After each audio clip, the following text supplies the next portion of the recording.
ఆంధ్ర రాష్ట్రానికి రాజధాని నిర్మాణం శరవేగంతో సాగుతుంది. ఈ రాజధాని నిర్మాణం సాధ్యమైనంత త్వరలో పూర్తి చేయాలనే లక్ష్యంతో చంద్రబాబు నాయుడు గారు, అదే రకంగా మంత్రివర్గం ప్రత్యేక దృష్టి సారిస్తుంది. శరవేగంతో పనులు ప్రారంభించి అనతి కాలంలో ఒక నిశ్చయమైన తేదీల్లో పూర్తి చేయడానికి అన్ని రకాలుగా చర్యలు తీసుకోవటం జరుగుతుంది. ఈ రాజధాని నిర్మాణం ఈ రకంగా సాగుతుంటే మరి ఈ రాజధాని నిర్మాణం సాగుతుంటే ఈరోజు వైఎస్ఆర్సీపీ పార్టీ నాయకులు మరి ముఖ్యంగా జగన్మోహన్ రెడ్డి గారు అసత్యాలు, అదే రకంగా విద్వేషపు మాటలు మాట్లాడుతూ అబద్ధాలు ప్రచారం చేస్తున్నారు. ప్రజలందరూ ఒకసారి గమనించాలి.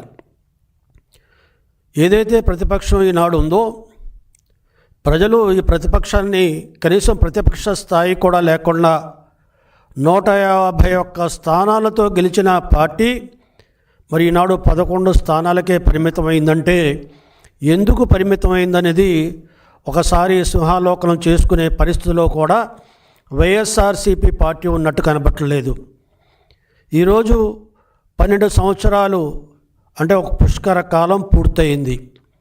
ఆనాడు చంద్రబాబు నాయుడు గారు 2014లో అమరావతి శంకుస్థాపన చేయించి ప్రధానమంత్రి గారితో మోడీ గారి చేతుల మీదుగా పనులు ప్రారంభిస్తే మరి 2019 నుండి 2024 వరకు అధికారంలో ఉన్న మీరు రాజధాని పేరు కనపడకుండా దాని రూపుమాపాలని ఎన్నో ప్రయత్నాలు చేశారు. ఆ రకంగా అమరావతి రాజధానిపై విషం కక్కారు. 3 రాజధానులు 3 ముక్కల ఆట ఆడారు. ఆ రకంగా 3 రాజధానులు పేరుతో ఈ రాష్ట్రానికి రాజధాని లేకుండా చేశారు. మొన్నటి వరకు పార్లమెంట్లో బిల్లు పాస్ అయ్యేంత వరకు నీ రాష్ట్ర రాజధాని ఏదంటే చెప్పుకోలేని పరిస్థితికి ఈ రాష్ట్రాన్ని దిగజార్చారు. అందుకనే మీకు ప్రజలు 11 స్థానాలకు పరిమితం చేసినా మీలో ఎటువంటి మార్పు లేదు. ఈరోజు వైఎస్ఆర్సీపీ వాళ్ళు గమనించాలి. రాజధాని అదే రకంగా అభివృద్ధి వికేంద్రీకరణ ఈరోజు కూటమి ప్రభుత్వం యొక్క ధ్యేయం. ఈ రాజధానిని శరవేగంతో పూర్తి చేయడమే లక్ష్యం. ఈ రాజధాని కేవలం ఒక రాష్ట్రానికి రాజధాని కాదు, మరి యువతకు ఉద్యోగావకాశాలు మెండుగా ఇచ్చే రాజధాని, అదే రకంగా ప్రభుత్వ ఆదాయాన్ని పెంచే ఒక గ్రోత్ ఇంజన్ అనే విషయాన్ని ఈ సందర్భంగా మరి వైఎస్ఆర్సీపీ వాళ్ళు గమనించవలసిన అవసరం ఉంది. రాజధాని విషయంలో అనేక తప్పుడు ప్రచారాలు చేస్తున్నారు.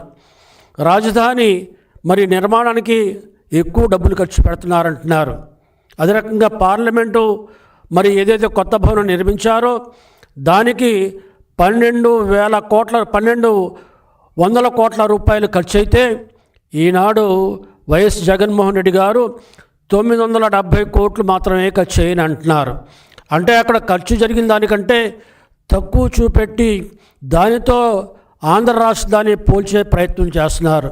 అంటే ఈరోజు ప్రతిపక్ష పార్టీలో ఉన్న నాయకుడు పార్లమెంటుకు ఖర్చు పెట్టిన దాన్ని కూడా అబద్ధం ఆడుతున్నారంటే ఏ రకమైన విధానం వాళ్ళ ఉందో ఈ సందర్భంగా గమనించాలి. కాబట్టి వీరికి రాజధాని నిర్మాణం మీద రాజధాని మీద ఒక విధానం లేదు, ఒక నినాదం లేదు. ఒకసారి మూడు రాజధానులు అంటారు, ఒకసారి ఏమో మావిగన్ అంటారు. ఆ రకంగా ఇప్పటికి కూడా రాజధాని గురించి ఒక పక్కా ప్రణాళిక అభిప్రాయం లేకుండా మాట్లాడుతున్న పార్టీ ఈనాడు రాజకీయాల్లో ఉండే అర్హత ఉందా అనే విషయాన్ని ప్రజలు గమనించవలసిన అవసరం ఉంది. రాజధానిలో నిర్మాణం జరుగుతుంటే దానికి 4,900 కోట్ల రూపాయల వ్యయంతో 70 లక్షల చదరపు గజాలు నిర్మాణం జరుగుతుంది. దానికి 6,980 రూపాయలు చదరపు అడుగుకి ఖర్చు పెడుతుంటే ఈనాడు వైఎస్ జగన్మోహన్ రెడ్డి గారు అసత్య ప్రచారాలు చేస్తూ చదరపు గజానికి 12,000 ఖర్చు అవుతుందని ఒకసారి, 14,000 ఖర్చు అవుతుందని మరోసారి ఈరోజు ఈ రకంగా అబద్ధాలు మాట్లాడుతున్న విషయాన్ని ఈ సందర్భంగా ప్రజలు గమనించవలసిందిగా మనం చేస్తున్నాం.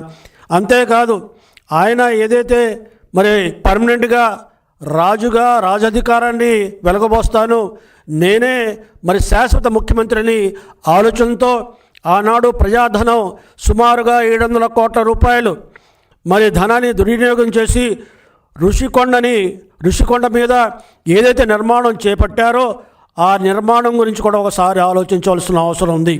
కేవలం 1,40,000 చదరపు అడుగులు నిర్మాణం కోసం మీరు చదరపు అడుగుకి 35,714 రూపాయలు మీరు ఖర్చు పెట్టారే.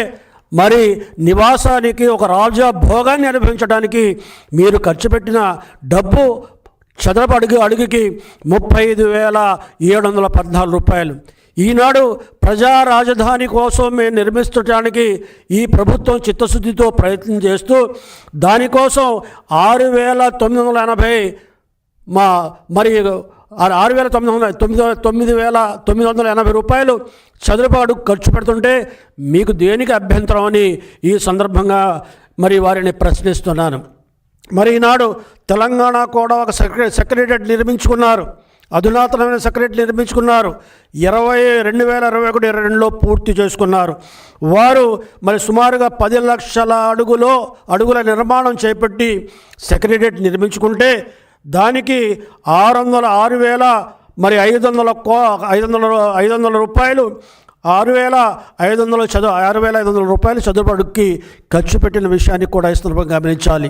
కాబట్టి అక్కడ 2021-22లోనే ఒక సెక్రటరియట్ నిర్మించడానికి తెలంగాణ ప్రభుత్వం చదువు అడుగుకి 6,500 ఖర్చు పెడితే ఈనాడు ఆంధ్రప్రదేశ్లో నిర్మించడానికి 6,980 కోట్లు ఖర్చు పెడుతుంటే మీకు ఎందుకు అభ్యంతరం వస్తుంది? ఎందుకు మీరు ఈ రకంగా ప్రజల్లో దుష్ప్రచారం చేస్తున్నారు అనే విషయాన్ని ఈ సందర్భంగా గమనించాలి. ఈనాడు జరుగుతున్న ఖర్చు ఒకటి, ఆయన చెబుతున్న విధానం ఒకటి, ఆ రకంగా ప్రజల్లో లేనిపోని అనుమానాలను సృష్టించి ఆ రకంగా అమరావతిని ప్రజల్లో మరి వేరే అభిప్రాయం కలిగించే రకంగా ఈనాడు ప్రయత్నం చేస్తున్నారు. అమరావతి రాజధాని కేవలం ఓ ప్రజా రాజధాని, కేవలం ఒక ప్రాంతం కోసం కాదు. ఇది రాష్ట్రంలో ఉన్న 175 నియోజకవర్గాల అభివృద్ధికి కేంద్ర బిందువు అవబోతుంది. అదే రకంగా 13,000 పంచాయతీలు, 120 మున్సిపాలిటీల అభివృద్ధికి కూడా ఇది నాంది పలకబోతుందనే విషయాన్ని కూడా ఈనాడు వైఎస్ఆర్సీపీ వాళ్ళు గమనిస్తే బాగుంటుందనే ఈ సందర్భంగా మనం చేస్తున్నాం. ఈ రాజధాని ఒక వర్గానికి కాదు, ఒక కులానికి కాదు, దళితులు బహుజనాలు ఎంతోమంది ఈనాడు ఈ రాజధాని ద్వారా అభివృద్ధి చెందుతారు. వాళ్ళ రాజధాని దళితుల బహుజనుల రాజధానియే ఈనాడు అమరావతి రాజధాని అనే విషయాన్ని ఈ సందర్భంగా గమనించాలి. అమరావతి రాజధానికి ప్రజాధనం, రాష్ట్ర ప్రభుత్వ ఆదాయాన్ని ఖర్చు పెడుతున్నారు, రాష్ట్ర ప్రభుత్వ నిధులను ఖర్చు పెడుతున్నారు అని దుష్ప్రచారం చేస్తున్నారు.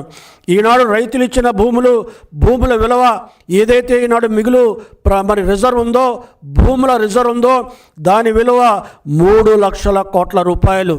ఏవైతే రైతులు ఇచ్చిన భూములు ఉన్నాయో, ప్రభుత్వం ఆధీనంలో ఉన్నాయో, రైతులు ఇవ్వగా ఉన్నాయో ఆ భూముల్ని బ్యాంకులో తాకట్టు పెట్టి ఆ రకంగా వచ్చే రుణంతో ఈనాడు మరి అభివృద్ధిని, అమరావతి నిర్మాణం కోసం ఖర్చు పెడుతున్న విషయాన్ని వైఎస్ఆర్సీపీ పార్టీ వాళ్ళు గమనించకపోయినా ప్రజలు గమనిస్తున్నారనే విషయాన్ని ఈ సందర్భంగా మనం చేస్తున్నా.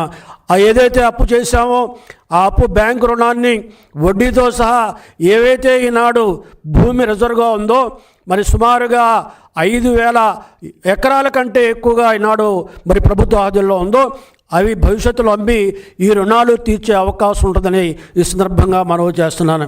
అంతేకాకుండా కేంద్రం కూడా ఈనాడు ఇతోధికంగా మరి తన వంతు సహకారంగా రాష్ట్ర రాజధాని నిర్మాణం కోసం డబ్బులు వెచ్చిస్తుంది, ఆ రకంగా సహకరిస్తుంది.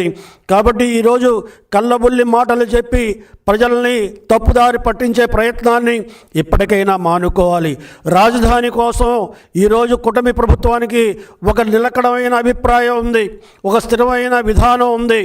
ఈ రాజధానిని మరి ప్రజా రాజధానిని దేశంలో అత్యున్నతమైన రాజధానిగా నిర్మించాలి.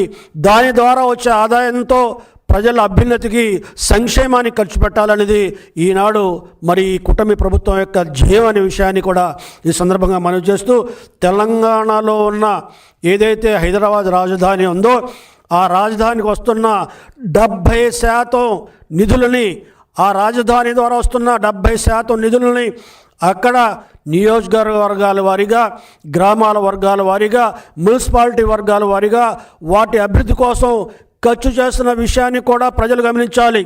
కాబట్టి భవిష్యత్తులో ఈ రాజధాని ఏదైతే నిర్మాణం చేపడుతున్నామో భవిష్యత్ తరాని కోసం ఈ రాజధాని అనతి కాలంలో పూర్తవుతుంది. సాధ్యమైనంత వరకు 2028 నాటికి సాధ్యమైనంతకు ప్రభుత్వ భవనాలన్నీ కూడా పూర్తవుతాయి. ఆ రకంగా అనేక సంస్థలు, అనేక విద్యా సంస్థలు, అనేక వాణిజ్య సంస్థలు, అనేక మంది ఇక్కడ పెట్టుబడులు పెట్టడానికి సుముఖంగా ఉన్నారు, ముందుకు వస్తున్నారు. కొందరికి మరి భూములు కేటాయించాం. ఆ రకంగా ఈ రాజధాని తొలిత గదిన ఆదాయం పెంచుకుంటూ మరి రాజధాని నిర్మాణం చురుగ్గా సాగుతూ రేపు భవిష్యత్తులో ఏ రకంగా అయితే హైదరాబాదు మరి తెలంగాణ రాజధాని ద్వారా రాష్ట్రం అభివృద్ధి చెందుతుందో అదే రకంగా అమరావతి రాజధాని ద్వారా భవిష్యత్తులో కూడా ఈనాడు ఆంధ్ర రాష్ట్రంలో మరి ఉన్న మరి మారుమూల ప్రాంతాలు, పంచాయతీలు, మున్సిపాలిటీలో కూడా అభివృద్ధి ఫలాలు వాళ్ళకు కూడా అందుతాయనే విషయాన్ని ఈ సందర్భంగా మనవి చేస్తూ, ఏదైతే విషం కక్కే ప్రయత్నం మానండి, రాజధాని విషయంలో నిలకడలేని విధానాన్ని స్వస్తి పలకండి. ఇప్పటికైనా అమరావతిని అభివృద్ధి పందాలో నడుపుతున్న కూటమి ప్రభుత్వానికి చేతనైతే సహకారం చేయండి తప్ప ఈ రకమైన తప్పుడు నినాదాలతో, ఈ రకమైన అసత్య ప్రచారాలతో మరి ప్రజల్ని తప్పుదార పట్టించే ప్రయత్నం చేయొద్దని ఈ సందర్భంగా వైఎస్ఆర్సీపీ నాయకులకి, వాళ్ళ పార్టీ అధినేత జగన్మోహన్ రెడ్డి గారికి విజ్ఞప్తి చేస్తున్నాను, మనవి చేస్తున్నాను. జై తెలుగుదేశం.